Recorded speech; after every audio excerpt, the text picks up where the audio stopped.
We go around the circle one at a time, around the octagon one at a time. And they answer, and it gets to Jarrett Diven. This kid's not quite in junior high, 5th and 6th grade. And he looks at me and says, I forgive you. And I'm like, what'd I do to him? He forgave me because I had short sermons. Yeah. This 5th and 6th grader forgave me because I have short sermons. I was like, what in the world? He said he had to forgive me because he enjoys being here so much that when Miles preaches, he gets to be back there longer. He likes to be here. He wants to be here. Maybe we should be learning something from them too. We should want to come together and worship God, not feel like it's just something we have to do to start off our week, something that tortures us to start off our week every time. We should want to come together. Maybe we should learn something from those kids as well as the poor. You know, there's an analogy that I thought of, or an illustration, where if we look at all of us as a chain, okay? Picture we are all one chain. Each of us has our own.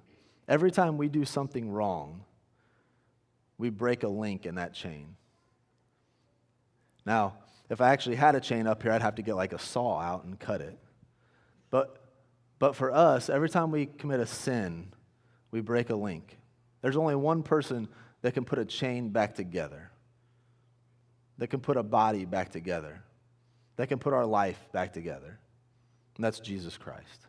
He's the only one that can save us. He's the only one that can fix us. And yet we still look at other people. We still show favoritism toward people like they're special, like they aren't broken like everybody else. We come into this building to worship, and we still don't talk to certain people because we think that they're different than us, or we look at them as being less than us. But the thing is, we have to realize that we're all broken chains. In Ezekiel chapter 37, see, I just had a chance to do Bible study a couple weeks ago on Thursday morning when Miles was out of town. He was at a doctor's appointment, I think. In Ezekiel 37, it talks about how there is a stick that's been broken apart, and God is going to put that stick back together. Now, I guarantee you there's none of us that can put a stick back together. It's something that is physically impossible. But if we are all a stick that is broken, there's only one person that can do it, and that's Christ. But yet we still don't realize that we all are broken. We don't realize that we all have stuff in our life that has messed us up. We still look at people as though they're better, or this person's better, or that person's better. We still show favoritism. That's why James warns us about playing favorites here in James chapter 2. He tells us that it is a sin. And when we do that, when we show favoritism, we're breaking the stick every time. Right after talking about widows and orphans, the people in that day who were looked down upon, he tells us don't look down on anybody. That's not a coincidence. There's not chapters and verses when James originally wrote this. It's all right together. Don't look down on people for where they come from or who they are, what they've been through. We have to see that all of us are beautiful creations of only our Lord Jesus Christ. Does anybody have $20? For real, can I have a $20 bill? Nobody wants to give me $20. I'll give it back. I won't keep it. Thanks, Vic. 2 people got up last service. Come on. Thank you. It's nice and clean, too. Yeah, this one's pretty straight. There's not many wrinkles in it. Okay, but now, picture this as a person also. Okay? $20. That's our value when we start out. That's the value that God puts on us. And here's what we do to ourselves. We start getting involved in things that mess us up. We start getting involved in things that put marks in us, creases, that put tears. I won't rip your $20 bill, but they tear us up.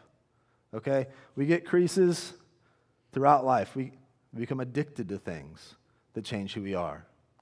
We have sin in our life that messes us up. We have things that happen to us that other people tear us down. They hurt us. They not only crease us, they knock us down to the point where we're on the ground, and then they step on us, and they don't get up till they have to, till they can't put anything else on top of us. So by the end of our life, we end up looking like this instead of the original 20 that we were. And see, what happens is, as people, we look at people like this that aren't the same way they were when they started, and we put less value on them. We start looking at people and saying, they're worth about $5. Maybe they're worth 10. But when in all reality, what are they still worth? They're still a $20 bill. It doesn't change how much we're worth. No matter how we look, no matter how we smell, no matter how much money we have, no matter anything in our life, we're still worth $20. And yet we look at people and we say that they're not worth that much. When in all reality, God says we are. God knows that everybody's worth the same amount, no matter what you've gone through, no matter what you've been addicted to, no matter who's hurt you, no matter who stepped on you and kicked you. You're still worth $20. But yet we look at people for some reason and we see them different. We see them worth less. We devalue them. Here's the deal. When God created us, He made us all worth $20, all equal. Our value doesn't change, just like the value of a dollar bill doesn't change no matter how old it gets. God still sees us the same.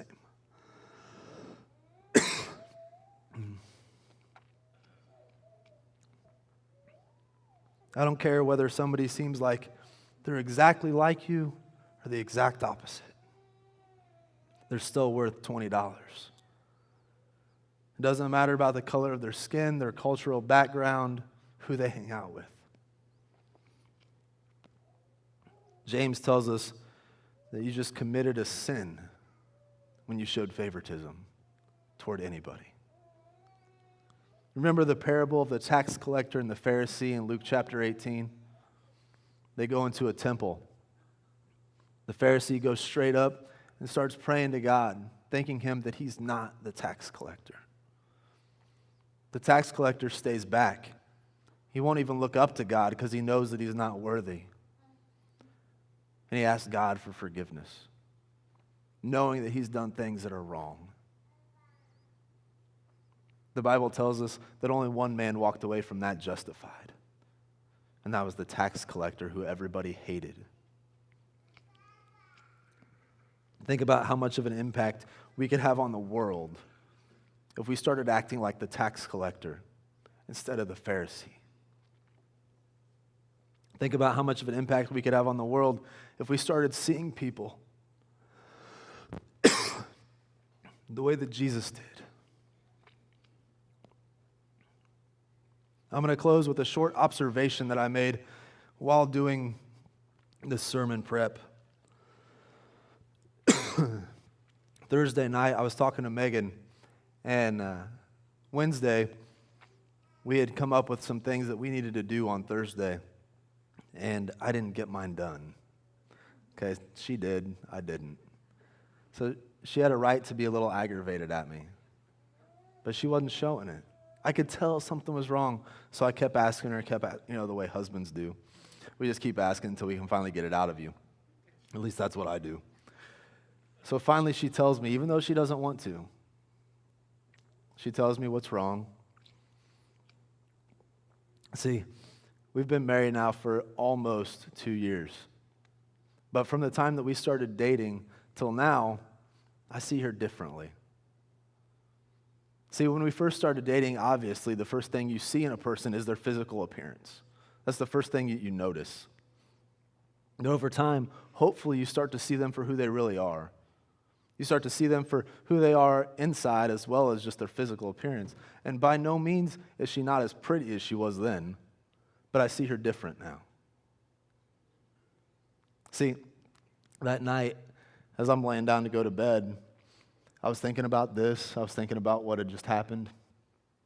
And I realized that Megan sees people as $20 bills.